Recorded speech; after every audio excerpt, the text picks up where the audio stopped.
Alright, alright, alright. Are we ready to rumble? Let me first sort out. Took a couple minutes to start this stream. Having a good smoothie ready. Having my lemon ginger tea with lion's mane, which is really nice. Don't forget to take your supplements. Yes, this is it. And then we have also the classical, all the supplements ready to get the vitamins, vitamin D3, and all that good stuff. All that good stuff. Don't forget to take your vitamins. Health and taking care of your body and eating and drinking well is a good part of integration. Keep the body alive, keep the body healthy. We have a lot of great stuff to get into today.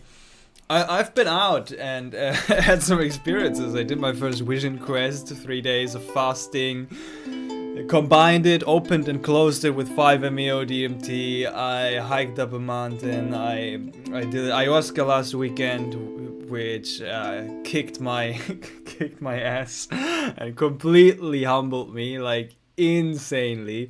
One of the most challenging, difficult experiences of my life. Yeah, and happy to see all of you. Chat, ask any questions, comment. Good to be here. Snub Radar, hello. Tim, man, good to see you here. Yo, hope your integration is going well. Mags having a buffer ceremony on Wednesday. Wow, that's intense. Great. Good, happy for you. Let me know how it goes. That's quite a thing. I want to go to more buffer ceremonies as well, or 5-MeO ceremonies. When I smoked, at least now in my experiences here, I didn't smoke enough. Like, I have these vape pens, and even with the 1 to 2 strength, which is already quite strong, I couldn't like fully get there, you know, into the full release territory. And now I crafted actually a few more vape pens, and I made the 1-to-1 solution. So now I have this most powerful concentration of the vape pens, which I've tried once, and it did get me to a 1 to 2 hit breakthrough experience. So I'm excited to explore that, but not in the next couple of weeks probably, because I have a lot to integrate already, and I want to share all these stories today with you guys. Wow, so much to share, and there's also going to be separate videos on all of these experiences. But yeah, I just felt like hopping onto Livestream and just sharing this live with you guys. It's always a beautiful experience here with you. But as always, we're gonna start with a little song and tune into the space. Devi Devi Devi Jagat Mohini, Devi Devi Devi Jagat Mohini, Chandrika Devi Chandamunda Harini, Chandrika Devi Chandamunda Harini, Chamundeshwari Ahambike Devi,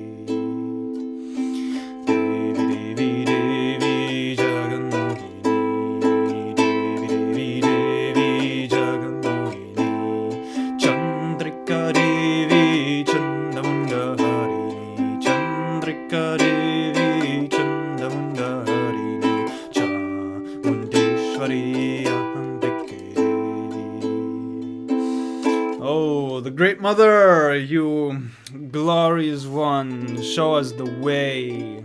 Help us to cross the ocean of duality and of impermanence. That is what the Great Mother is doing. At least that's what it feels like to me. So, where are we gonna take this? Where are we gonna start this song? I don't know how it's called. In my little songbook, it's called Devi Devi Devi. I don't know how the mantra is called, but it's a very beautiful mantra actually. really like to sing to the mother. I feel very connected to the mother. Even in ayahuasca space also. I'll come to that in the trip report story. Singing is quite a powerful modality in psychedelic space. Even with the 5-MeO, I have a story to share that connects to singing mantra while being on 5-MeO DMT, which was quite a powerful realization for me as well. And in the ayahuasca ceremony, it was my first ayahuasca ceremony where it was immense circle, so it was only men, which was also quite a unique and powerful experience to share that space only with this, only with other men. With a woman is also beautiful in the room, but just being in a circle of men, and then also the singing was different because there was only voices of the men. Quite a powerful experience. But let's go about this chronologically, okay? So first, what happened? I reorganized my room, I decluttered my room. I love minimalism. I love to get rid of stuff, so I got rid of a lot of stuff. Maybe you can see I connected my plants in the room, decluttered some stuff, reorganized some stuff, the bookshelf, and beautiful. I feel much lighter now. to let go of things and material things especially is such a beautiful practice for me as well, of integration, to really keep it to the essentials and to the really beautiful things. Decluttered my altar as well. I did a post about that recently. I was letting go of a lot of personal items as well, like reminders that I had from my travels, and things that reminded me and were precious signs of relationships, past relationships and friendships, and all of that kind of shebang. And I was just letting it all go. Actually, on this. There is a celebration day. It's called Walpurgisnacht here in Germany. It's like the witches were doing a moment of transformation or whatever kind of rituals they were doing. And I was in these mountains where these ceremonies happened for my vision quest. And on this night I was burning and burying some of these personal items, letting go of stuff. And it feels good. Feels like, even letting go of myself, of that past, of the identity, of the self-image and the memories, and be even more empty, be nobody, become nobody. That's the whole journey of spirituality. And I really just felt the strong call to go out into nature. I didn't even properly plan my vision quest. I was just like, it just happened. Which was quite fascinating to just see, because it was always on my list and of things to do, and now it just happened without me even forcing it or planning it to a great degree. I just felt like it's time. I feel confused, I feel uncertain, I feel like I'm transitioning from one phase of my life into another phase of my life. I was like, I just need to be in nature. I just need to see, calm down, quiet my mind, and be in nature. So that's what I did. Went out into nature. There's some nice mountains here in Germany. Went up a mountain.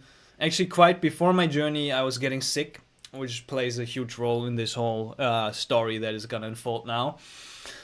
So I got sick, still went out into nature, and it was this beautiful sunny day. I was hiking up this 1,100 meter mountain, barefoot, which was quite hard to do, because I haven't been barefoot for quite a while over the winter. I do wear some shoes at times because it's too cold.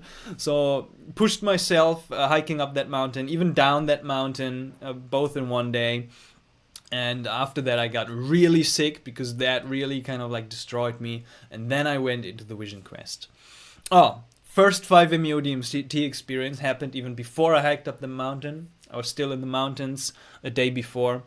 And I was walking around, and I had my 5-MeO DMT vape pens with me. And I was like, I'm in a phase where I really want to connect with the 5-MeO a little bit more. I'm really curious about that substance, and I just wanted to explore it, connect with it, definitely. And so I walked on this path, and I was like, I'll just take the 1-12 pen, very low dose, and smoke a little bit of it. And I've done that before while walking, but it's always kind of like a bit unexpected what will happen and how the intensity is going to unfold. So I took a toke of the 1 to 12 vape pen while I was walking on this path, and took it in, and already felt like, okay, this is this is not an experience to walk around with. So I walked a bit further, found a place, sat down on this with this really beautiful view, and was invited to go inwards and meditate a little bit on that. Then I took the 1 to 4 vape pen. Always, sometimes when I go and tap my toes into the low dose waters of 5-MeO, it somehow invites me in further to smoke a bit more. So that's what happened. Smoked a bit more of the 1 to 4, and a beautiful experience unfolded. And as I've been sharing lately, I've been sharing that on the last live stream, I think. I've been getting more into Sikhism, and have been chanting the Mool Mantra. It goes like this. It goes Ik Onkar Satanam Katapurak Nirabon Nirvera Kalmurat Ajani Sebangur Prasacha Adi Sach Jogadi Sach Hebi Sach Naniko Sibi Sach. And it means something like one, there's only one universal creator God, the name is truth. It's the creative being personified, no fear, no hatred. And then it describes some quality of this. This oneness, basically, God. And during the 5-MeO experience, I have been experimenting with chanting that mantra. Not just chanting the mantra, but also contemplating its meaning while chanting it on 5-MeO DMT. And that's been quite an interesting observation, as the 5-MeO DMT allowed me deeper insight into the embodied realization of what I was chanting. And it accelerated the 5-MeO experience to a certain degree. So as I was chanting and repeating the name Sat Nam, the name is truth. Sat means truth or being or existence, and Nam means the name. Sat Nam, Sat Nam, Sat Nam. I actually got a bit nauseous, and I got a bit like an accelerated intensity of the 5-MeO space. So that's an interesting potential that opened up there, because the 5-MeO is a technology, and another friend of mine, he's called Carl H. Smith. He's doing beautiful work in so many different areas, psychedelic area, hyperhumanism, different kind of things, and also the technology of sound. He was also talking about on one talk at Breaking Convention a couple years back, to combine the experience of sound with the state of 5-MeO DMT. So he was talking about singing bowls, for example, and imprinting the sound of the singing bowls onto the 5-MeO DMT experience, so that there's a link between those, so that you can get a little bit of a glimpse or an access to the 5-MeO state without taking the substance when you hear the sound again that was imprinted during the experience. And I found that to be quite an interesting experiment, and I feel like I want to experiment with that a little bit further, to say not just sounds but also mantras, to charge the mantra, for example the Mool Mantra, which has been around for a while, or other mantras even, and chant these in the psychedelic state, right? And then they're charged up to a certain degree that you can access the psychedelic embodied inside realization state with chanting the mantra without taking the substance. I mean, it's probably nothing new, right? There's many Aya ceremonies and other psychedelic experiences where mantras are being sung. But I haven't heard it too much with the 5-MeO DMT. That usually it's a very empty experience, and I also have always been going into the experience either with pure silence, no sound, or a little bit of like acoustic or instrumental music in the background, but never something that is imprinting voice into it. And in the full release dose, it's difficult to be conscious and sing maybe, but in the low to medium to high dose experiences, it's possible to direct the awareness a little bit into something. So there's something interesting which I played around with a little bit later on as well. Then I was going up the mountain, up and down, and then I fell really sick. Thought about like, am I gonna do the vision quest? Am I not gonna do the vision quest? But I did do the vision quest. The vision quest is a really interesting concept. Basically, traditionally in some indigenous cultures, it's kind of like a rite of passage, where somebody is being sent out in nature in a small circle of just like a little space, and then they're gonna be there, usually fasting and not doing anything, just stripping everything away and just being naked before God, before nature, with yourself. That's usually it, I think. Probably there's some variations on how it's done, how big the space is, what kind of tools you're having, if you're allowed to drink water or do some dry fasting, all of these different variations. But the simple structure I was going with was just 3 days, 3 days fasting, being in one spot, being allowed to drink water, and that's it. And I did have one intention going in, not particularly to finding vision, but just to deepen spiritual practice, basically. With the Sikhism, they have a practice called Nam Simran, which is repeating and staying with the name. So, and the name I was choosing of God, God has no name and infinite number of names, too many to count them. But the name I was staying with was Satanam and Waheguru. So I was staying with these names, and I was just repeating and trying to come back to the name of Satanam, Satanam, Satanam, over and over again. So the name is truth, the name is truth. Or Waheguru, it's an expression of, oh, wondrous Lord, or wondrous Creator, or that wondrous, awe-inspiring being that brings light into the darkness, leads from the darkness to the light. This is what the word guru means. One who is bestowing light, I think, or bringing light into the darkness. So yeah, that's been kind of like the intention going into this. And I always thought, like, with the vision quest, I need to do it in a proper setting, in a tradition, travel for it, or at least have an organization. There's some like new agey or Western organizations, people, neo shamans, whatever, who are facilitating and setting up that experience and making sure you're safe and whatever. But the concept was so simple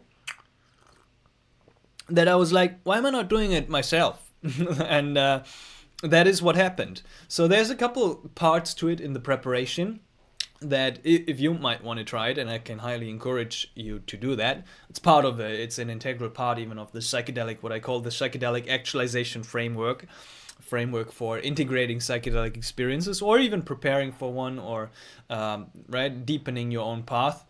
It falls under the category of actions in that framework.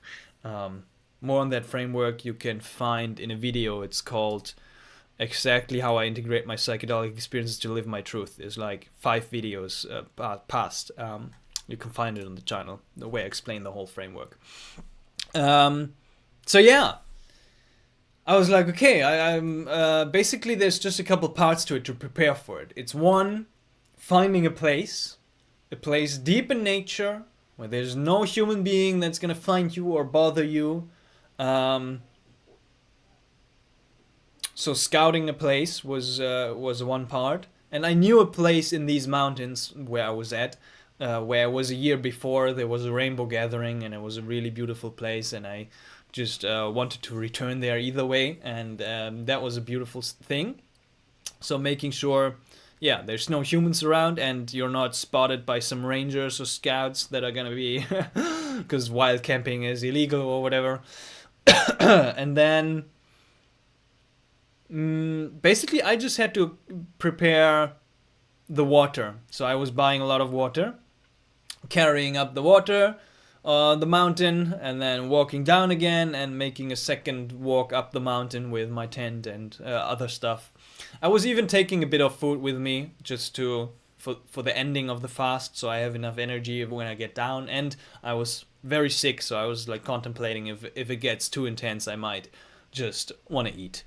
Yeah, and that's basically it. as it's so simple and you're not doing anything over these days, you don't need to take anything. No journal, no phone, no nothing. Probably for safety, it's good to let some people know what you're doing, where you're doing it, in case you don't return in 3 to 5 days, that somebody knows where to send somebody to search for you if something goes wrong. Especially if psychedelics are in the mix and you decide to play around with 5-MeO DMT by yourself, which I do not recommend. Or you're gonna be doing it in a responsible way and kind of like know your stuff. And there's always danger involved.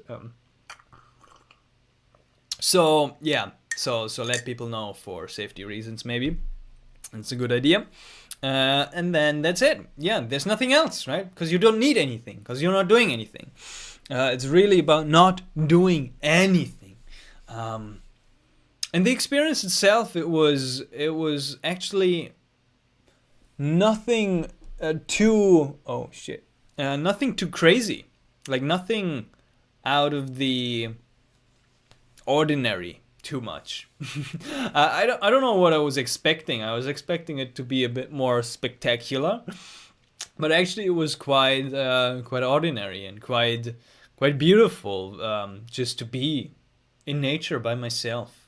Also, it's been the first time I've done a 3-day fast. I've never done a 3-day fast because of my body. There's not much to fast on.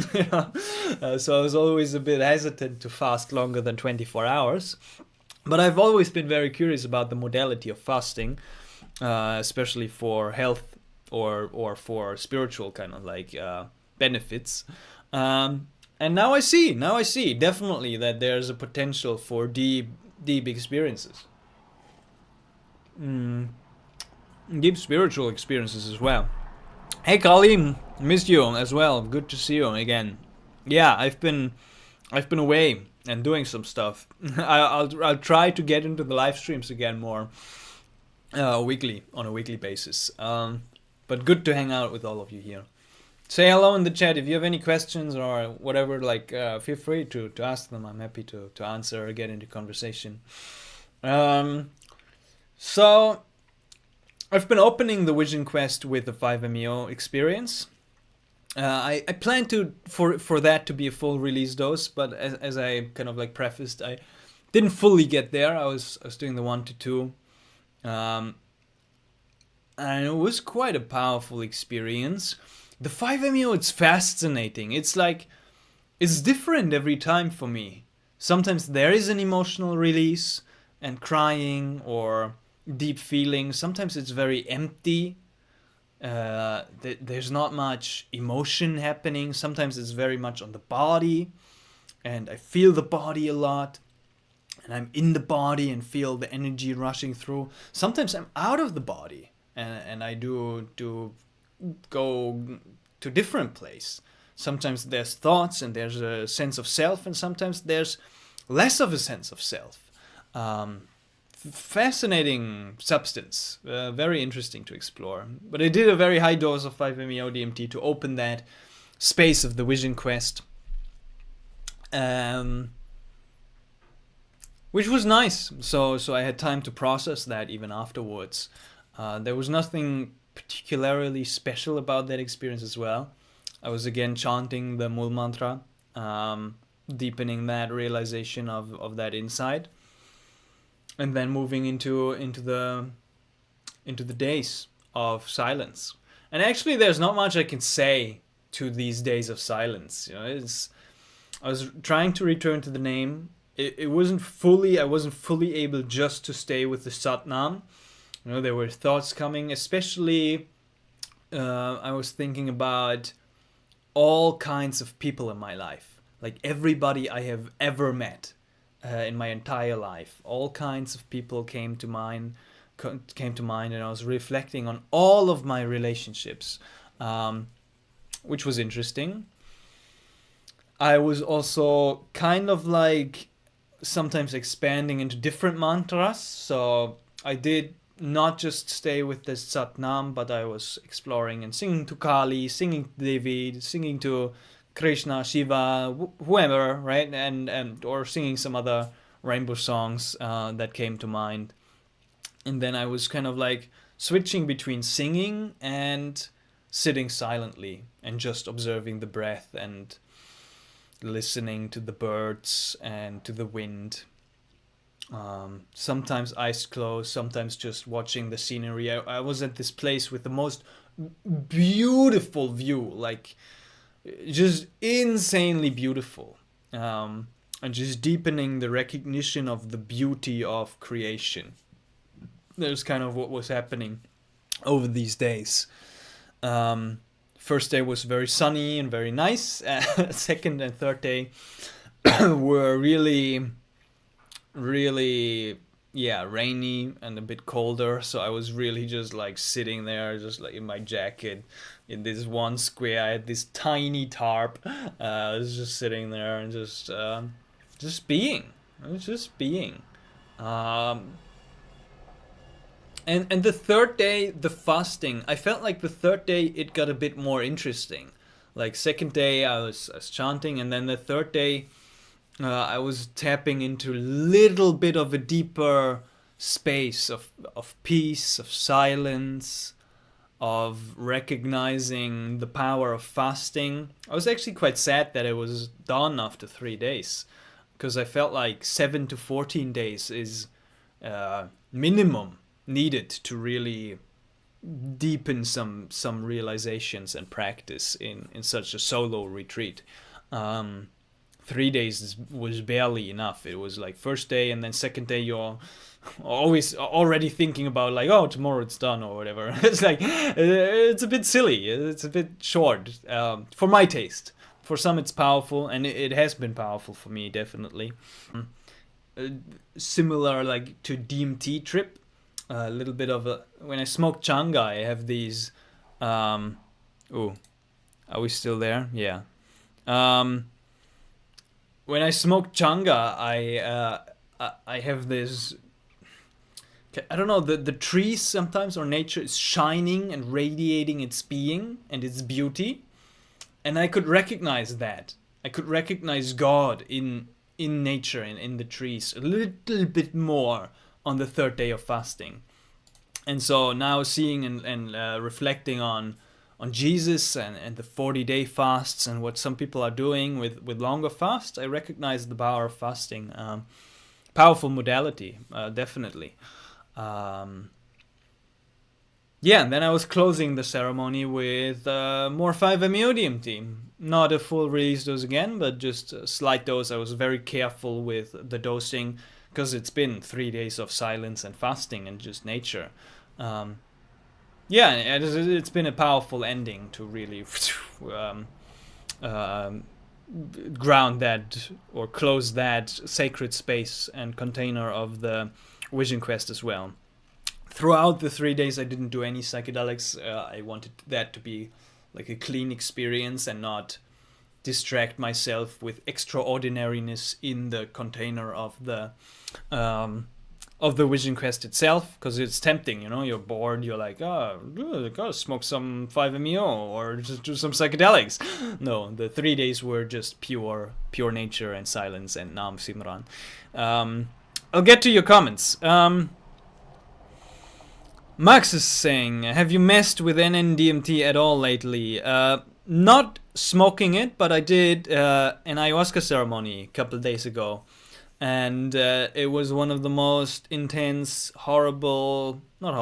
intense experiences and with NN-DMT and ayahuasca I've had for a long time. I'll get to that right now and share the story about the ayahuasca. Actually, that's even more exciting than the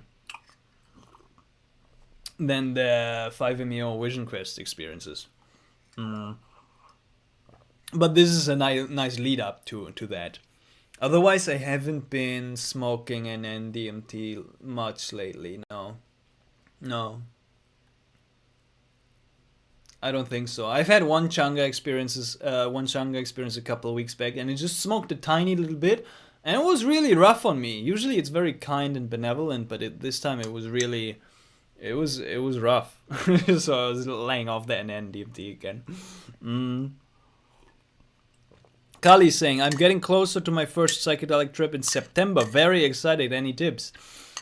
Yeah, man, lots of tips. I mean, I'll have to do another video around full-on psychedelic preparation,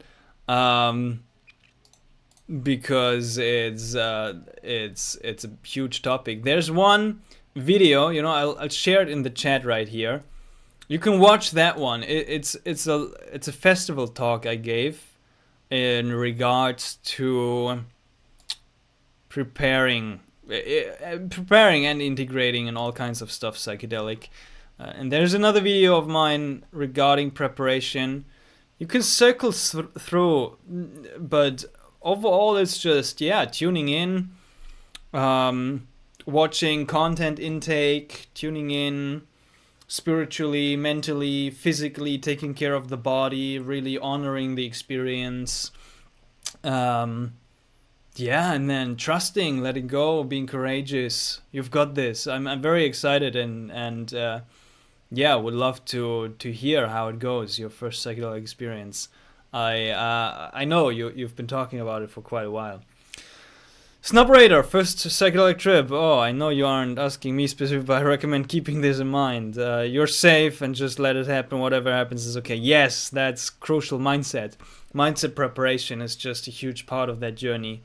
Making sure the setting is appropriate as well. You're safe physically. There's not much unexpected stuff. You're with the right people, or you have a right safety net in place, or enough water, enough food in case for after the experience, or right, all of these like practical things. Bucket if you might want to perch or something. I'm curious what psychedelic are you taking, because that is influencing the preparation as well. I'll get into my preparation as well for the ayahuasca there, because I have been doing not mistakes, but I've been having an interesting journey so far. I was closing off the ceremony of the Vision Quest, and I was a bit like, well, it didn't reveal anything about clarity regarding my path. I was like, there's still uncertainty. It's not a magic cure. It didn't solve all my problems. It's like, it was just, but it was a powerful time. It was a powerful time nonetheless. And what was most interesting, I did feel really sick afterwards again. I'm just digging this smoothie and this lemon ginger tea, sorry. Hey DMT Infinity, good to see you here. And sad that it's still not notifying you. That's weird. It's sometimes I feel YouTube is not kind to the psychedelic channels. I mean, demonetized and what happened? There were some significant, right? Even though the experience itself was not too extraordinary, the after effects were, and I guess it was definitely, I couldn't pinpoint it because I mixed these two modalities, right? Of three actually, right? Of fasting, vision quest, isolation, being in nature, meditation, and then the 5-MeO DMT, and then being sick on top of that. But what was definitely remarkable for me, and even not surprising, but interesting to observe this reoccurring pattern, is in the days afterwards, after the vision quest and the 5-MeO, especially like 3 5-MeO DMT experiences in a matter of a couple of days, I did feel prolonged effects. Like I felt like I was not getting back to ordinary state, just like that. Being in the city, being in culture again, with people, and it's weird, and I kind of like still felt like I was floating above the ground and just like really being out of my mind almost to a certain degree. first day I was back, I remember I wanted to do some stuff, and I was like, I could not focus at all. Yeah, I was jumping from one thing to the next, one thought to the next. I was really just a bit all over the place. I had a coaching session coming up with a client. That's an interesting side note as well. And I was like, should I do this coaching session? Should I try it out or not? Because I'm not feeling really focused. And as I was getting into the coaching session with the client, I really honed into the space, into the presence, and I felt like there was an accelerated intuition, an accelerated beautiful dance in the coaching session. And afterwards I was asking the client, like, how did it feel, how did it go? And it was actually one of the she said it was one of the most powerful coaching sessions I've ever had. There were tears flowing and beautiful deep realizations, and I was like, wow, that's interesting to see the coaching ability increase in this heightened state of consciousness with 5-MeO DMT Vision Quest after effects. So that was very interesting to observe. Well, that's a beautiful night sky. Sun is going down right there. Yeah. And then in the days afterwards, even like for several days, it was just, yeah. How to describe it? It wasn't really decreasing. I was still kind of like in the 5-MeO space to a little bit. And I've noticed that now several times. I mean, the first time was quite intense. I did 3 breakthrough experiences on MDMA, and that's a whole story. And that catapulted me into a 3-month, 4-month spiritual emergency, spiritual crisis kind of state, where I was, in a really rough state of crisis and not returning to ordinary state consciousness. Actually, I wrote a book about that. If you're curious about that, I'll send the link in the chat as well. If you're going through a tough time spiritually, that's the book that was born out of that crisis of mine, with all kinds of advice and tips to navigate spiritual emergency or dark night of the soul. But then years afterwards, I had this, I think 2 or 3 times now again, where I was smoking 5-MeO. Yeah, 1, 2, 3 times probably. And I was smoking a bit more than just one tiny experience. And I noticed for days and maybe up to weeks afterwards that I was not fully returning. And that's, for me personally, that's unique to 5-MeO DMT. Like, when I do DMT, when I drink ayahuasca, when I do LSD, mushrooms, whatever, I have the experience and then I'm coming down. And next day I'm up and ego is running again. I'm down, I'm grounded, I'm here, trip is over. And with the 5-MeO now, it's been a reoccurring pattern and observation that if I do some 5-MeO, especially a bit more, even if the experiences are not that crazy, I am not fully returning to ordinary state the next day.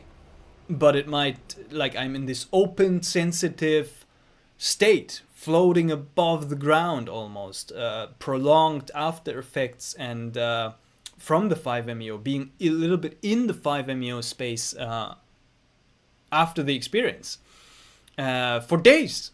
So and that's the only substance that is doing that for me. And sometimes that's not really blissful, you know. It's not necessarily easy to navigate in daily life when you want to do your work, when you want to have meetings, take care of meetings and time, and you know, it's like it's been interesting to navigate that, but also it's a window of opportunity to process some more stuff even. Yeah.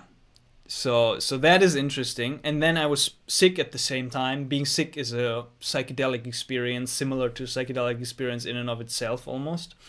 And it was a bit of an unfortunate timing, because I was already committing to this ayahuasca circle. I signed up for it. The facilitator had my word that I was going to be there. And I was in this tension of, well, I'm a bit sick. I'm still feeling like I'm floating on 5-MeO DMT, because unfortunately that vision quest, that was the only time that I could do it. In that, it was right the week before the ayahuasca. And so I just did it. And I was aware, even with the 5-MeO, I was aware that the 5-MeO experiences here in the Vision Quest, it's quite close to the ayahuasca experience. And I still decided to go in and do it. That then led me to be in this state of sensitivity, openness, sickness, and it lowered the desire to go into the ayahuasca experience. So I was not feeling the strong call towards the ayahuasca anymore. I was like, ooh, I already have stuff to integrate, you know. I'm not feeling the call and the deep inner yes to go into this ayahuasca ceremony. So I was contemplating, am I gonna cancel it? Am I not gonna cancel it? I don't know. Unsure, just unsure. Talking to the facilitator, and somehow, I was in this in-between state. And my head was saying, yes, go to the ayahuasca ceremony, and my heart or my being was saying, oh, my intuition was saying, I don't know, probably better not. If it's a maybe, then it's a no. And still I decided to go. And oh boy, how that backfired. I mean, ayahuasca, it just blew my mind and kicked my ass. Because it was kind of like a bit irresponsible for me to go in. And also my attitude was a bit, not fully aligned. I was respecting it. I was resting for the whole week. I was eating a lot of grounding food, still following the Aya diet to a certain degree, still tuning in spiritually, reading my spiritual scriptures and preparing for the experience. But there was a tendency in my mind to just say and rationalize, like, oh, it's just one night. We've done this before, it's not going to be intense. Maybe I don't even have to drink that much. We'll get over it. It's going to be easy. Like something like rationalizing in my mind that I'll be able to do this. But in my being, I already knew, like, okay, I'm in this razor's edge of 5-MeO sensitivity and openness, which might intensify and accelerate the ayahuasca. Or even piss the spirit of the ayahuasca off. Did this vision quest physically really sick, like really heavily sick, which was like, I have never really gone into ceremony while being that sick. I have been sick and going into ceremony, but not that sick. I was barely able to walk, coughing a lot, worrying about coughing in ceremony. And still decided to go in. And rationalizing again, maybe it's gonna heal my body, or it's right. So that was kind of like the attitude going in. Which was interesting, definitely. Basically, also, guys, like this live stream, so more people are gonna be seeing it. If you haven't yet, click that like button. It's I think it does something to pushing the live stream out, and the live streams are well received. I'll get back to your comments. DMT Infinity is saying, I have a theory based on my first few ayahuasca ceremonies. I believe that who we call Mother Ayahuasca and who we call Mother Nature are actually one and the same. That's an interesting theory. Actually, my facilitator has been calling me yesterday, and we've been talking, and he said also that the shamans, the shibibos, they say that ayahuasca is the earth spirit. It's the spirit of the earth. It's the spirit of life. of life and death as well. So actually, it's interesting, and also Mother Nature, Mother Ayahuasca. Even I feel it's deeply related to the concept of the mother as well, as we see it in certain Hindu traditions. This Shakti, what they call Shakti energy. It's very, very deeply related to that as well. Kali saying psilocybin truffles, great. What dose are you planning to take? Especially for first experience, I recommend also, depending on your situation, to start low and then slowly over several experiences maybe work your way up, instead of taking too much and then being a bit in shock of that. Snubrader saying that's perfect for psychedelics. Mushrooms are incredible. Yes, you can trust them. They're beautiful teachers. Interesting. And thank you, Snubrader, for tuning into the conversation. Luck, good to see you. Love is going out to you. Max is saying, is Spiritual Crisis Dark Night of the Soul? Is Spiritual Crisis Dark Night of the Soul? I would say there's certain... the Dark Night of the Soul is a form of a spiritual crisis, I would say. Yes. There's certain nuances and varieties and flavors of a spiritual crisis. You could call it challenging experiences of integrating Kundalini energy, awakening, whatever that even means. I don't really like that terminology because it's all topic. But Dark Night of the Soul, right? It's more of the Christian context. From St. John of the Cross. We have some more psychology related terms like psychospiritual crisis, and I like also Stanislav Grof's term spiritual emergency, and there's many more. You can find more in the books as well, and elaborated on them. Certain different people have different names for that, and I guess with these names there's slight differences. And spiritual crisis is maybe like the broad umbrella term for all these different other terms. But yeah, closely related to both of them. Snub is saying, I never took truffles, but the same substances in mushrooms. My first experience was a very gentle trip, just dipping my toes in. The visual aspect was very innocent and beautiful. Yeah, it is the same substance. You need to take a bit more truffles to have the same effects, I think, than the mushrooms themselves. Lark is saying, I love that from 5-MeO DMT, but I find it hard to manage time. It's the only negative. I'm flowing. Yeah, absolutely agree.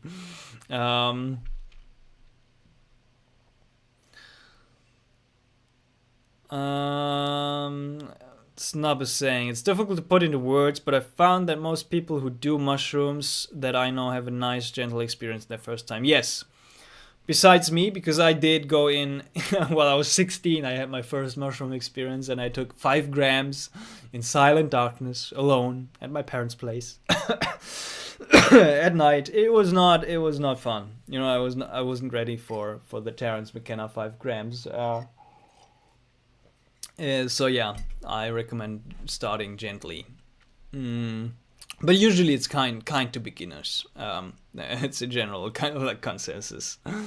2.5 grams is a good starting dose for truffles, I would say.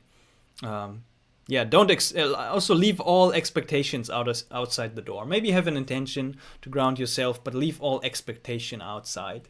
And have some nice music prepared already. That's in advance. That's good.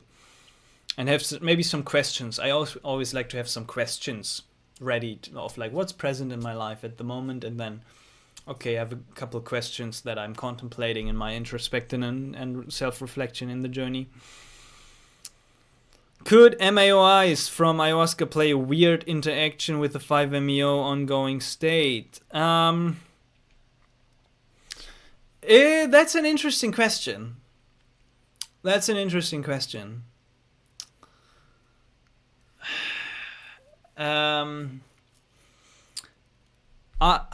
would lean towards the side, and I want to be very careful here in presenting information because there's some controversy around this.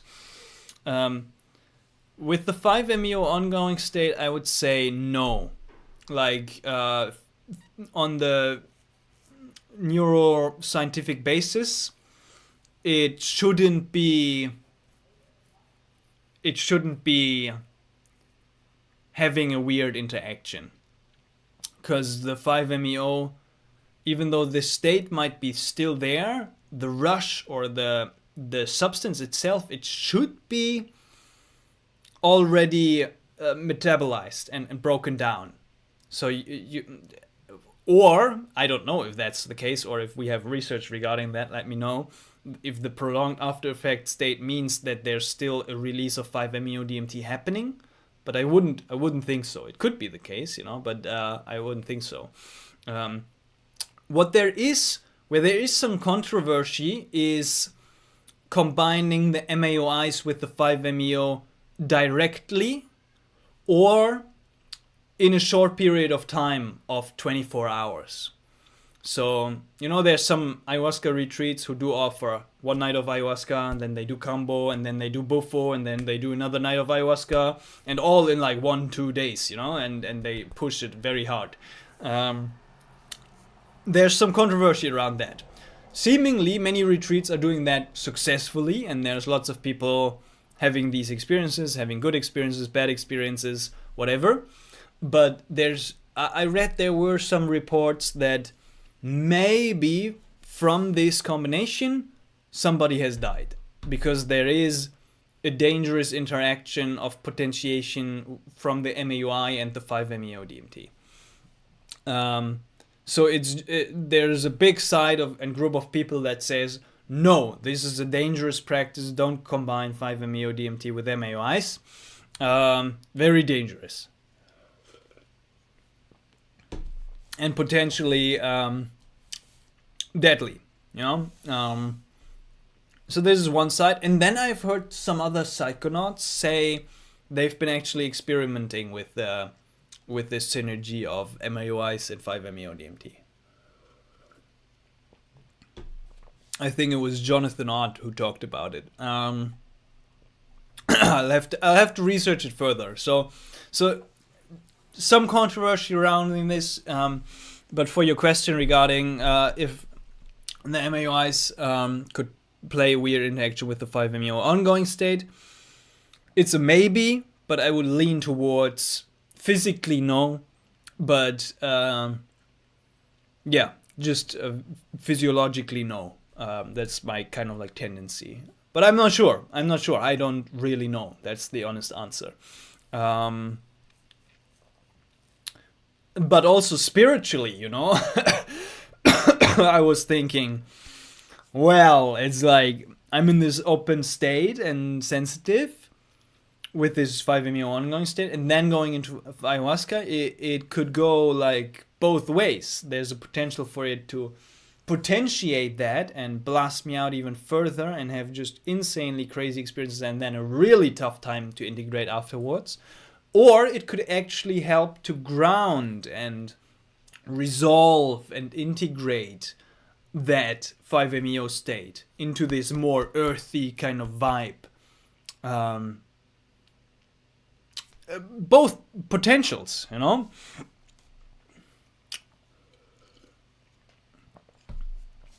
it's actually very interesting what happened. I'll get to that right now. It's actually very interesting. What happened?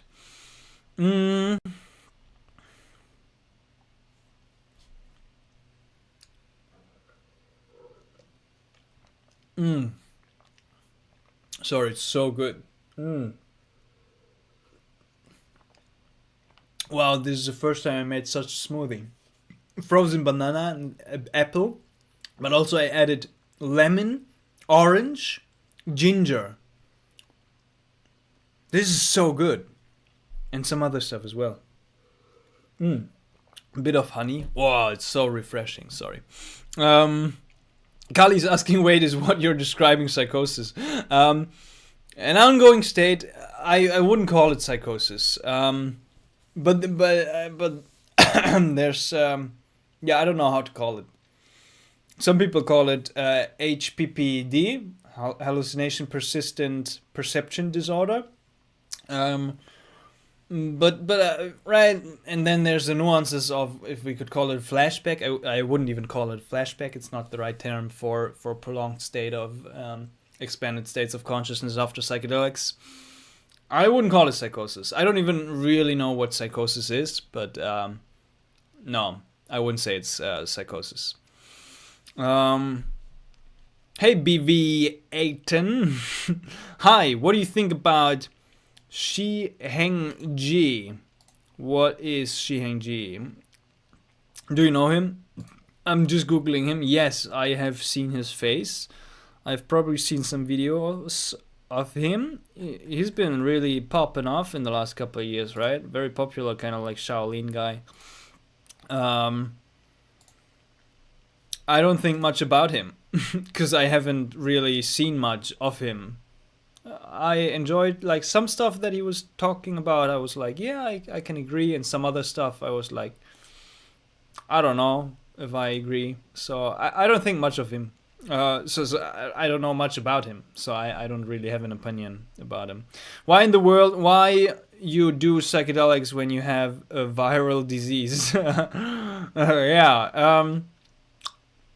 Good question. For the ayahuasca in particular, I was curious if it might help with it. You know, it's medicine.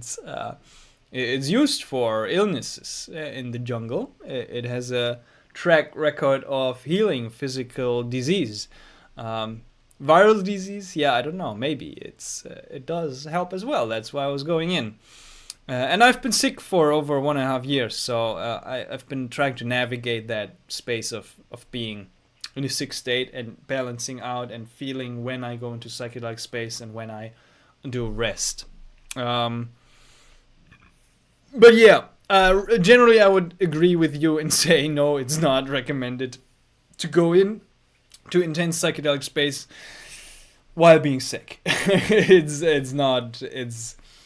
It's generally not a good idea because the psychedelics usually, especially like something like LSD or something, is really taxing on the body and is really, it does take more than it gives. But ayahuasca, I don't know, it might be different. I'll come to that now.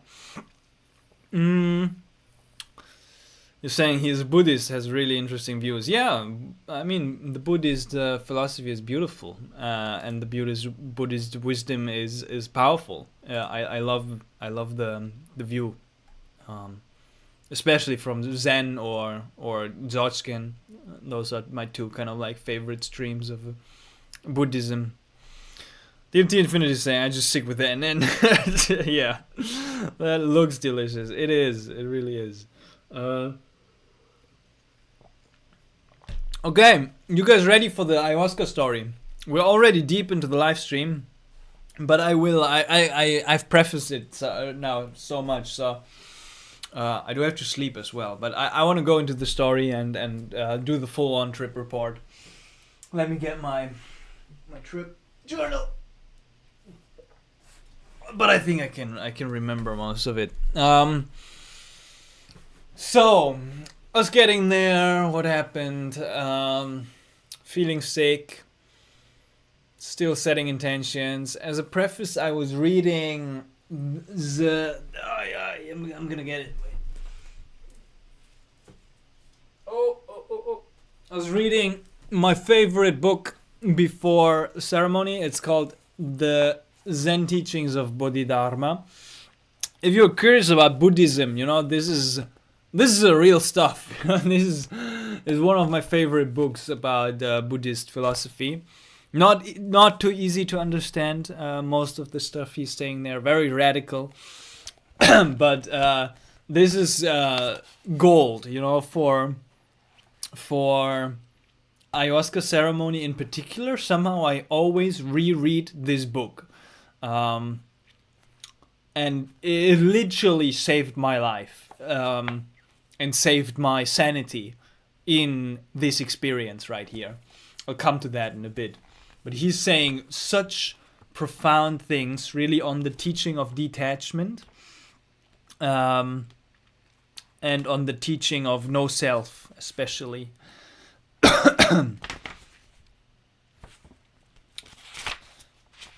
For example, he has been saying, and I've applied that in one ceremony, for example, those who remain unmoved by the wind of joy silently follow the path.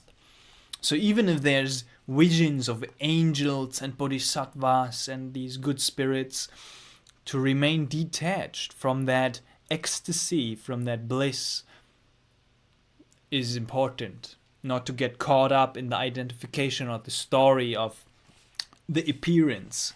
Basically detaching from all appearances. Once you stop clinging and let things be, you will be free. So stuff like that. I was reading that as a preparation. Then getting there, tuning into the space. As I said, men's circle, so only men, which was beautiful. Very small ceremony as well, with just 6 people, I think, drinking. So very nice size of a group. And then I was drinking half a cup, just because I knew that I was sick, and I was just basically wanting to take it easy and saying like, I just want to feel a bit and maybe let the medicine work on the sickness and ground me and whatever. And then it was really strong ayahuasca. Like, it was probably some of the strongest ayahuasca I have ever drank. and yeah, my facilitator said as well, it's like, this is proper dieta medicine from the jungle, from Peru. And some of the strongest stuff, like really fuerte. And half a cup, I was already kind of like feeling and buzzing and going into very interesting stuff. And then because I just had half a cup, facilitator was coming 1 hour later. He was like, "You want more? You're ready for more?" Like, I don't know, up to me, because of my body and my state. And I was like, well, when I'm here, I'm already here. I kind of paid for this. Why not just go in? And oh boy, like, what I didn't know what I was doing. Holy schmuckaroni, holy shit. So I drank another half cup. So I was on a full dose, and it started to unfold. Even hard to remember, It started to unfold, and I noticed that this is not an easy experience. It's hard to put the finger on the experience itself and say, like, why was I struggling? But sometimes it is just that way with ayahuasca, I feel. I've had several of these experiences. Not as intense as this one, actually. But I was just starting to struggle. And saying, like, man, this is difficult. Like, this is getting tough. And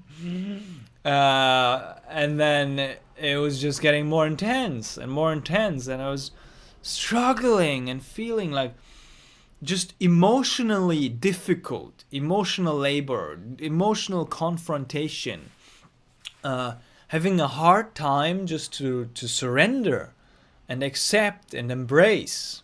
No bliss, no beauty, no love, just struggle, just really struggling through the experience.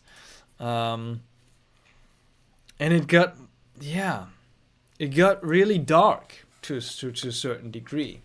And basically there's 2 parts to this. There is the lesson that I took from it of my lack of preparation and my not readiness to go into the experience, and then it also teaching me something about my life and about my attitude. So the one lesson was that it was full of struggle, and the ayahuasca kind of like kicked my ass, and it felt like it was demonstrating its power and say like, you little fucker, you know, thought that you'd just have your 5-MeO experiences last week, do your vision quest, be physically sick, and then just show up here, you know, half-heartedly, not really, just taking it easy. You little fucker haven't been respecting me and haven't been like really, yeah, tuning in properly, you know, being a little bit irresponsible. And you're gonna pay for that now. You just, yeah, see me, see my power, like, boom, boom, left and right, up and down. It was just a whirlwind of craziness, and it really just deeply humbled me, and I wanted to go in with humility, and I did to a certain degree, but it just stomped me to the ground. And as the night went on, I'll get to that, it got to a point where it was almost breaking me, and I was almost losing my shit. No mercy. Honestly, no mercy. And this is what it felt like, and was reflected back in ceremony as well. It was like really just like, holy shit. Like I haven't been properly respecting the medicine going into this, right? With my thoughts of rationalizing, oh, it's just one night. It's just, yeah, man. One night of drinking can be a really freaking long time. Like, and I was not fully bought in. I was not fully feeling the call. And this is what I got. You know, I was, oh man. So yeah, lesson is respect the medicine, prepare properly, take it seriously when you're going in. Be committed, be dedicated, be clean, be clear. Don't play around with too many other substances before. Just really tune into the ayahuasca and be committed to the retreat that you're doing. Trust your intuition. Don't take it lightly. That is what this showed me as well. But the night was also a night of great learning and reflection. I'll get to the difficult part of me almost losing my shit at the end. Almost just a night of terror, yes. Almost. But there was some great lesson in it as well. And the terror was almost just coming at the end. At the beginning, it was just like, it was really difficult and I was struggling. But I could also reflect of like, okay, like let's dance, basically. I was inviting the medicine to dance. I oftentimes like to see it as a dance. You're dancing with the medicine in that space.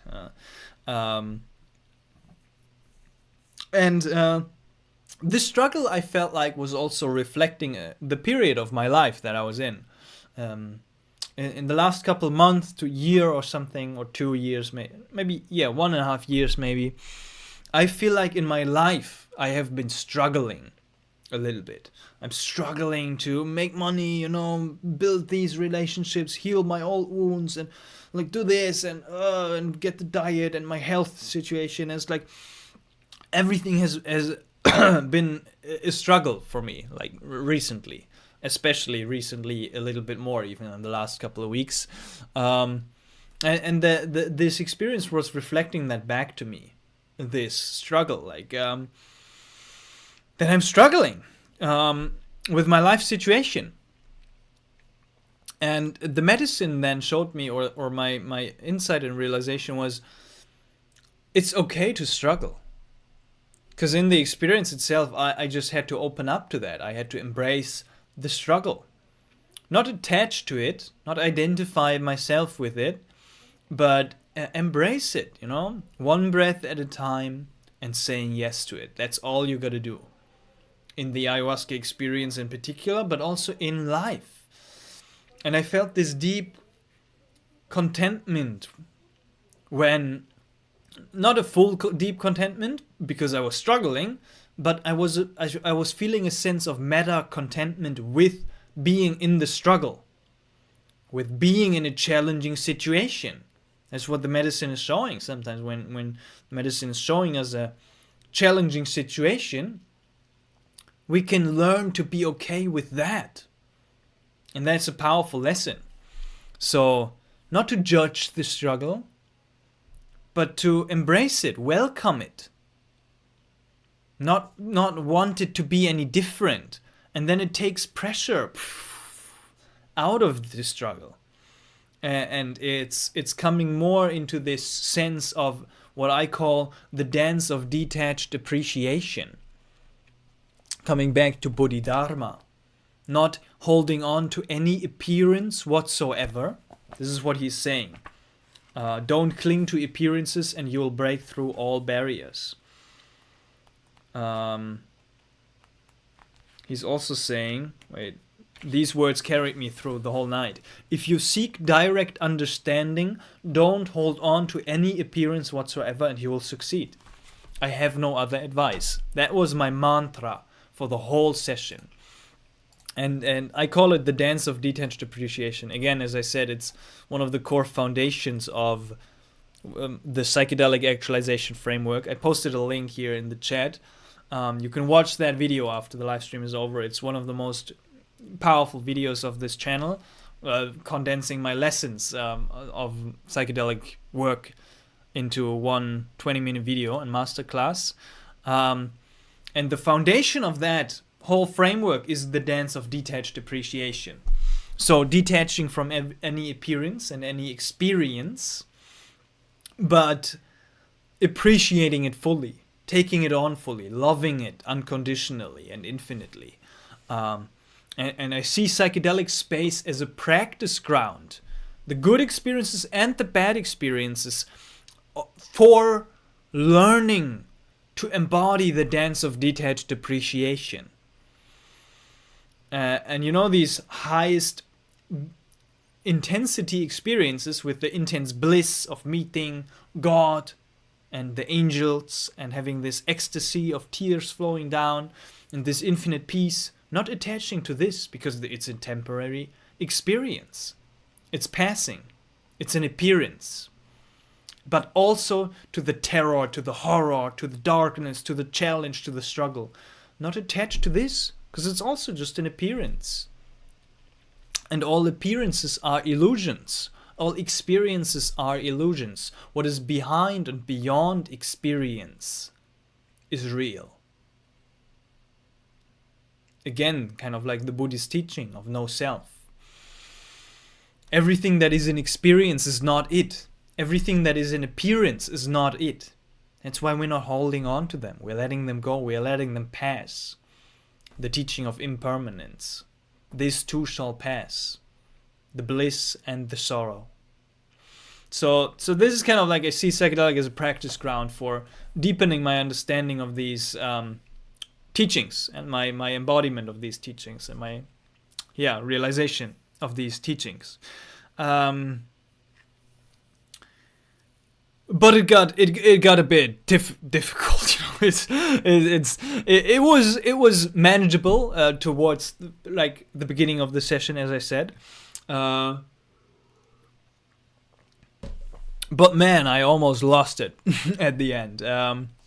There were also some beautiful personal insights, the classic shebang about your path and healing the relationship with your parents and being more kind to them and appreciating all your friends and all of that kind of shebang played a little bit of a role, but usually then I was just instantly coming back to the struggle. So what helped me with the struggle, throughout the experience, even though it was confronting, was, as I said, all appearances are illusions, Bodhidharma. And also when it got really intense and really rough, I was really just holding. It was a dance and a balance between holding on and letting go. I was sometimes I was more in the mode of just man, okay, I'm already beaten to the ground. I'm already defeated. I give up. surrender, right? Surrender is the key usually. Because when you surrender, you have already won victory, because you gave up. And to give up everything is to receive everything, as the Tao Te Ching is saying. To give up everything, to receive everything, you gotta be giving up everything. So surrender is the key to victory, basically, in that battlefield of the mind.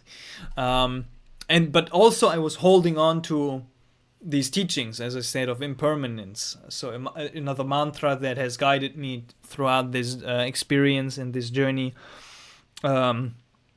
is my favorite Buddhist mantra. It's called Gate Gate Para Sam Gate Bodhi Swaha.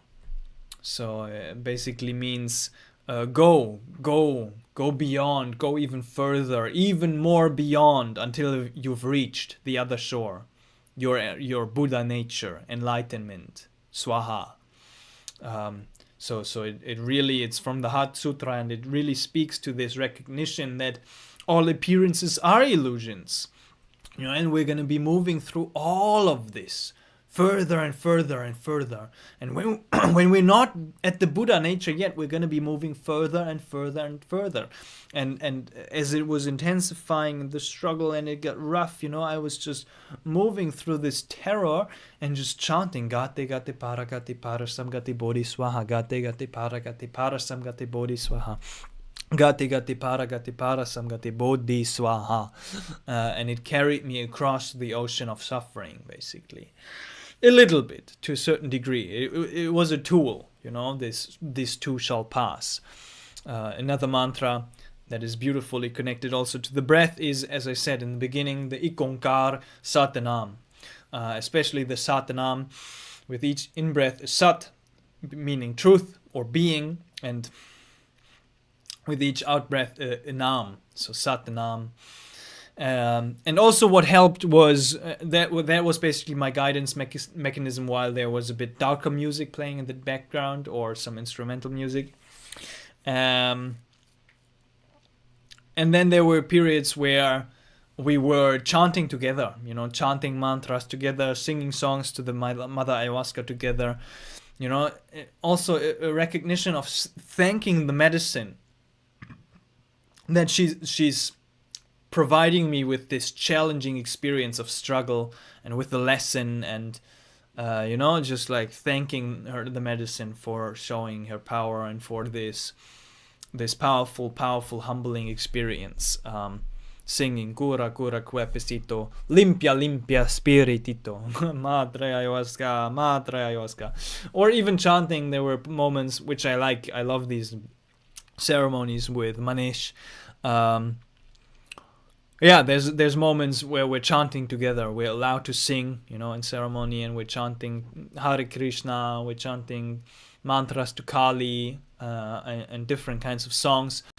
And it's commonly known practice in psychonautic space, just to, when you have a tough time, to sit up and sing.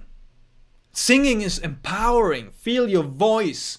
Chant these mantras, right? Really just oxygenates the body. It really puts you into your power and into a more focused state. So there were moments of light and joy, very briefly sometimes with Krishna or with Kali, but then sometimes again I was just like hugging my bucket. I haven't purged throughout the night, but I was about to, for like 5 to 10 times, just hugging the bucket, being really disoriented. And I was like, whoa, man, just like, whoa, it was so tough, so tough. And as the night went on, I went out of power, I was like, I was exhausted to hold on, let go, dance, purge, not purge. And I was done. I was like, I learned the lesson. Let it end now. Like, I learned the lesson. Please, please God, please Ayahuasca, just let it end. And you know what happened? No. You think it ended? It got softer? No, fuck no. It got more intense. It got more intense as the night went on, and I grew weaker and weaker. Like, I was done. I was beaten. I learned the lesson. I was like, let it stop now. I can't do it anymore. And what happened was it intensified. No mercy, as I said, no mercy. The struggle was intensifying to a degree that it was going beyond just me struggling, and having my little fun practice of detachment. It was getting really tough. It was getting to a point where it got so wild, it got so rough, so chaotic. I got so disoriented and even out of my mind. So that it did brought me to a place of fear, which is scary. To have fear in these states, it's a difficult line. It's dangerous territory to be in fear. So yeah, I was praying for it to calm down, and I was smoking my mapacho tobacco like nothing else, like over and over again, just to try to recenter myself. And it just wouldn't work. It just wouldn't calm down. I'm looking for a link as well for you to see. This is a link to my to my most intense ayahuasca experience. It's a long trip report. This brought me to a place of real darkness and facing my fear of death and stuff, and really losing all control, losing all sense of being in a ceremony or containing my voice or whatever. And it was getting to this point of like really being beaten up, and me also losing my sense of self, and even with the weakened body, it felt like there was a potential opening up. That was also what freaked me out in this most intense experience. The potential opening up to lose consciousness, basically pass out during ceremony while being in a very disoriented state, not knowing left, right, up, down anymore, eyes closed, eyes open. Like really, ayahuasca can be such a tough, dark experience. It's like everything is twisting and turning and twirling, and you don't know what a bucket is anymore. And I got dizzy, and then this kind of like led to being in a fearful experience, and I couldn't do it anymore. I couldn't just say like, oh, this too shall pass. I was getting identify with the situation to a certain degree, and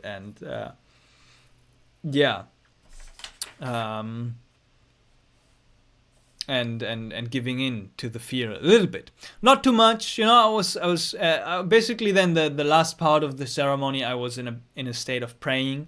Well, it was all a state of prayer to a certain degree, but towards the end, I was just like, I was sitting there like this, and I was also moving so much, just finding a right position, like left, right, and stretching up and then down, and then trying to be calm and still again, and then not being able to. But at the end, I was just like sitting there, just like this, praying, just like, just praying for it to end, just praying for it to pass, and praying for it to calm down, praying for it to, just like recognizing the power, and just holding on for dear life, just holding on for dear life, one breath at a time. I mean, nothing else to do, and just for the night to pass. It was a long night. It was a tough ride. Lots of struggle, lots of suffering. So yeah, BV18. Wow, what you're saying is really deep. Yeah. I know at the time when you were saying it. DMT Infinity, if I may, you seem to be attached to detachment and struggle as if it were a 50-50 with its opposite. It seems as if you've concluded it must be one over the other in a sense. Yeah, that's an interesting observation. In the ultimate sense of the middle path, you gotta be detaching from attachment and detachment and go beyond. struggle and not struggling, right? You seem traumatized, man, but you've learned your lesson, I think. Yeah, man, it's exactly what I needed. It shook me to the core of my being, and that is what it was. It's a tough teacher. the ayahuasca. The question is: a good idea to get ayahuasca and do it in your own personal space all alone? Is it possible? It is possible. I wouldn't recommend it for someone who has not done ayahuasca. Like if you're not fully experienced with ayahuasca, I would say no, not recommended to do it in your own personal space. There's people doing it even without having much experience with ayahuasca. I would say drinking alone. I haven't even really been courageous enough to do it. With many other psychedelics, I feel comfortable. With ayahuasca, I do not feel comfortable doing it alone in my own personal space. And with this experience, this is a perfect example. Like I felt safe in that space because there were other people who were grounding me, guided music, singing along. The facilitator was coming around, giving me a massage or holding his hand here, and I could hold his hand for a little bit. This was helpful. And alone, I wouldn't have been wanting to do it alone and go through such an experience alone. It can get really dark. That said,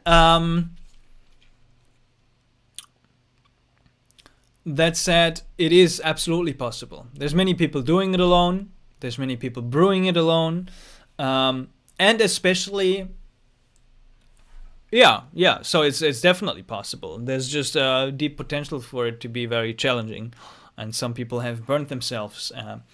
There's a friend of mine who did it alone, and he lost it a bit, and was in the jungle and perched and almost died because he choked on his own vomit.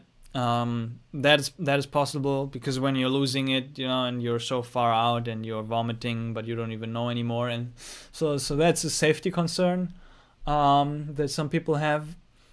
But that being said, also in shamanic apprenticeships, I would say, for me personally, it's having lots of experience with ayahuasca. So I guess that's a personal kind of like thing. But I would have to drink dozens of times more.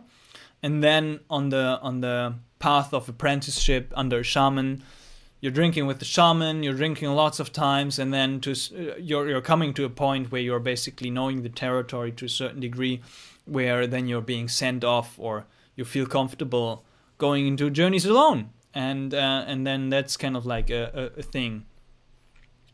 So definitely, absolutely, you can do it in your own personal space. I wouldn't recommend it for ayahuasca. That's just me personally with the ayahuasca. As DMT Infinity said, he prefers tripping alone, especially with DMT and ayahuasca.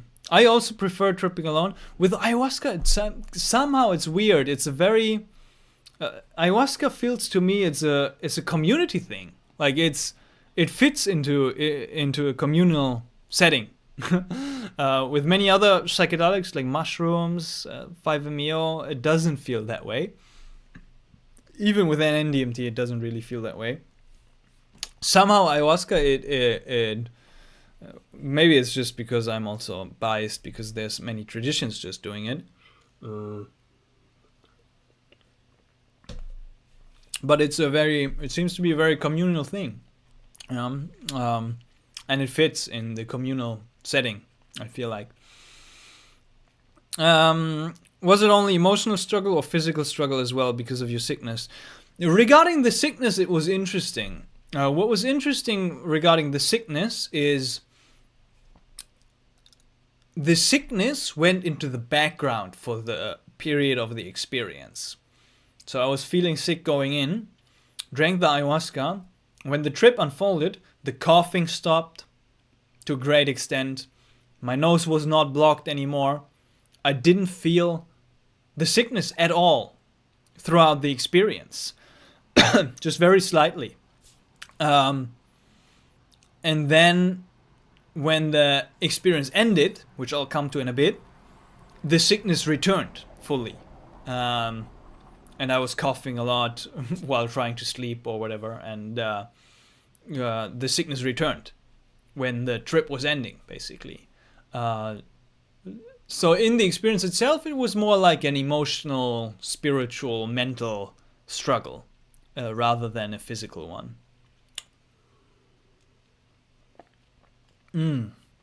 Oh. So good. Yeah, DMT Infinity, I feel you. Very much, psychedelics are a very personal thing. That's what I feel with most psychedelics as well. I like to do them alone. Yeah, you are insane. But yeah, deep respect with the ayahuasca. You know, with the ayahuasca doing it alone, I'm not there yet. I'm not there yet. One day, yes. And with every other substance, I'm there. But not with ayahuasca. Rhiannon, hello. Good to see you here. I did DMT alone every time, but I would want a facilitator for ayahuasca. Yeah, that's how I feel. Definitely. Because, you know, and with this experience also, yeah, man. This alone, fuck. No, I wouldn't want that. It's a special one, ayahuasca. It's a tough one. So yeah, that was basically it. And still, like, then it had no mercy. As the night went on, it just got more intense. And then, right with the last song, I felt that the ayahuasca was leaving my body. And I was waving my goodbyes, thanking the medicine. And then the facilitator said, like, okay, night is done. Let's go to sleep, basically. And I was like, whoa, like, what a timing. You know, if he would have said that and I would still be in the terror of the ocean of suffering, I would have had to struggle to be alone in darkness, you know, just without music and guidance. But yeah, fortunately, ayahuasca left, and that was that. And then the night, monkey mind came back, ego came back, was happy, we made it through, we're alive. And while I was falling asleep, there was an interesting experience. I was having all kinds of thoughts, and then I was returning to again, Nam Simran, to the name of God, Waheguru, Waheguru, Waheguru, Waheguru.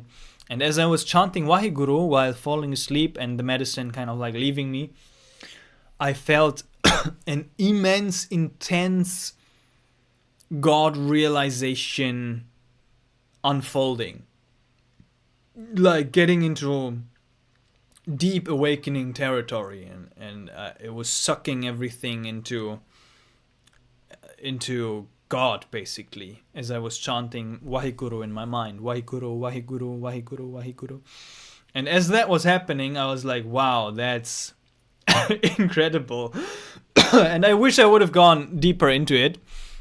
But I was so beaten up from the night, from extraordinary experience. I was like, fuck this. I'm not going into this light and into the God state. Because I just want to return to ordinary consciousness, be in my ordinary mind, sleep, rest, and be normal again after this night. So that was a bit sad that I didn't go in there, but I was just like, I was done, man. I was done with the night. Couldn't go into this, but that was just an interesting observation.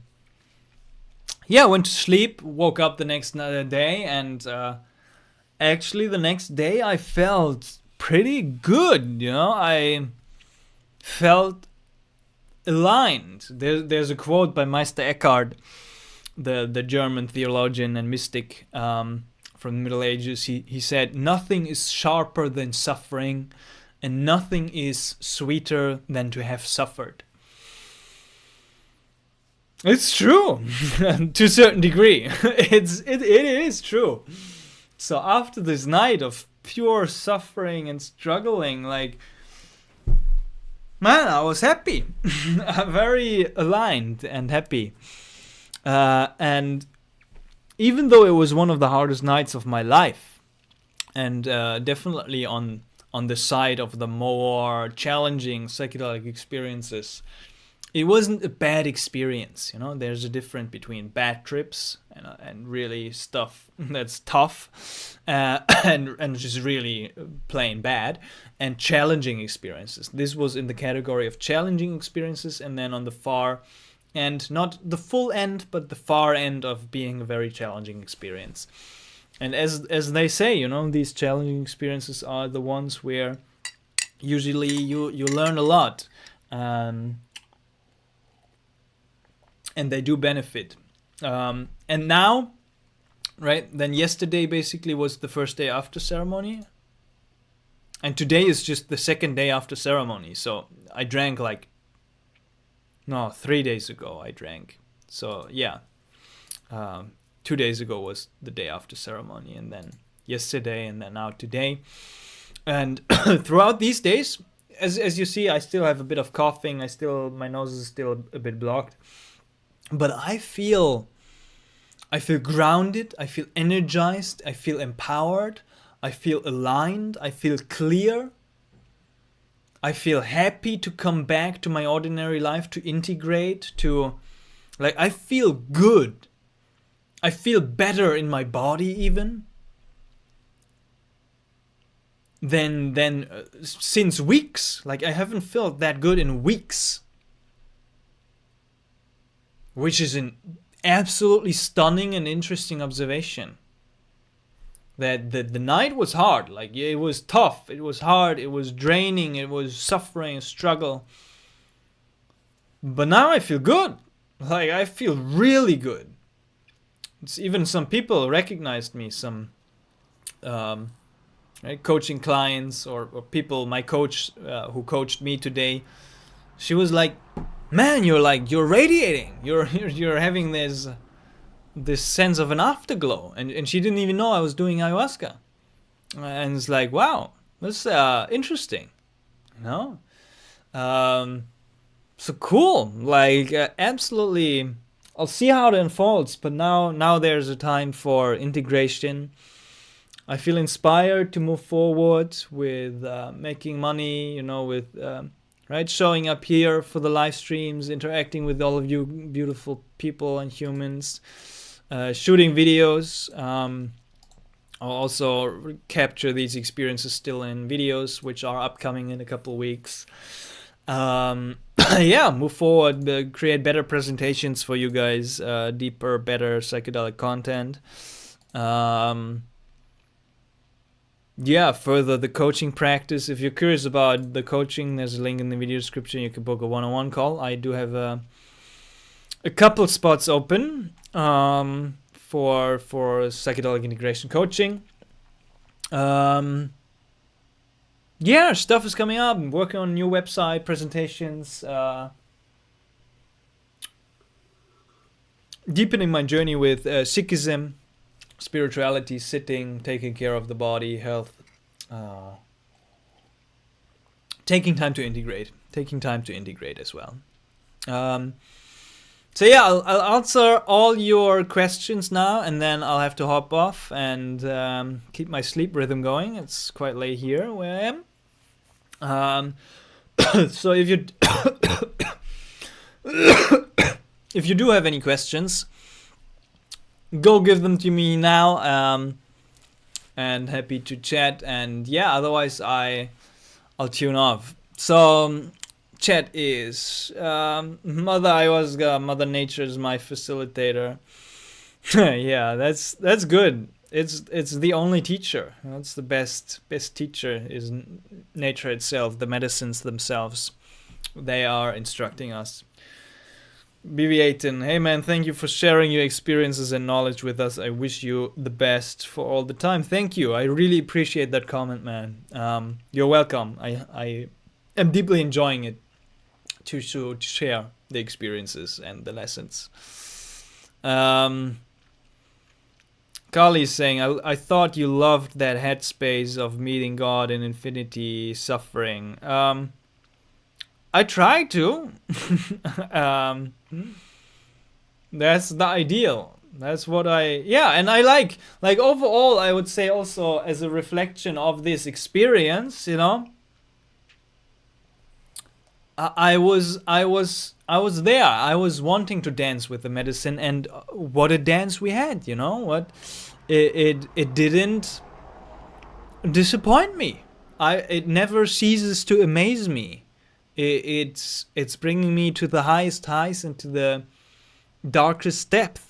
You know, it is a beautiful medicine. It's I can say it is one of my favorite. Like it's definitely up there. And ayahuasca is a path that I want to pursue further. I have deep respect to the plants. Yeah, it's always an unknown, and I love the medicine. It's tough love that the medicine is giving, but I do love it. I do. That's also the last lesson that I might want to share. It was about uncertainty. There's always uncertainty, you know, in life as well as in ceremony. Ugh, coughing is getting harder. I think Neem Kauri Baba said, you can plan for 100 years, but you will never know what happens in the next moment.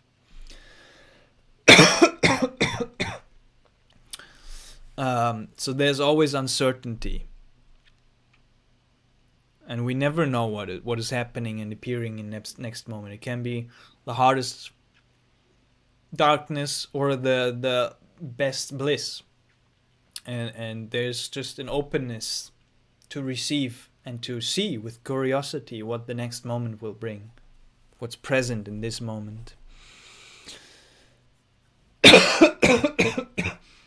Okay, I'll have to end this. I spoke too much. Last couple questions. Is your channel fully demonetized? Is there any way to get YouTube to remonetize it? Yes, it is fully demonetized. Yes, I could remonetize it by deleting a lot of live trips and a lot of psychedelic content and then reapplying. But I don't want to do that. I don't care about the monetization. I'm just concerned that if I upload more live trips, that they're gonna delete the channel permanently.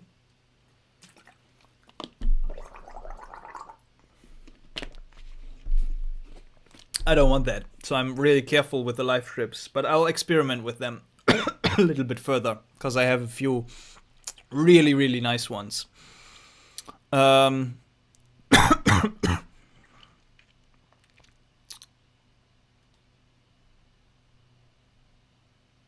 I still don't get what you're saying. Why would you not want your money? I don't care about the monetization. Like, I make my money with the coaching. I'm a coach. The monetization is in psychedelic space. It's not that much either way, no matter how many views. So yeah, I just don't want the channel to be deleted. And if I upload more psychedelic live trips, especially me showing this substance consumption and promoting substances like I'm doing in almost every video, they don't like it. And they strike some videos and yeah, whatever.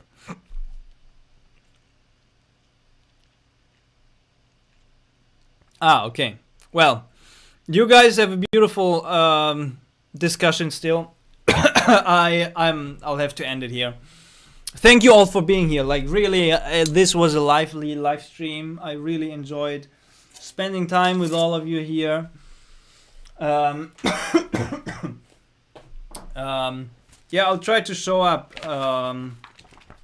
every week. Can't promise anything, but I feel that.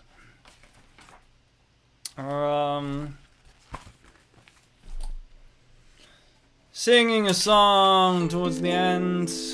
I try with my with my throat.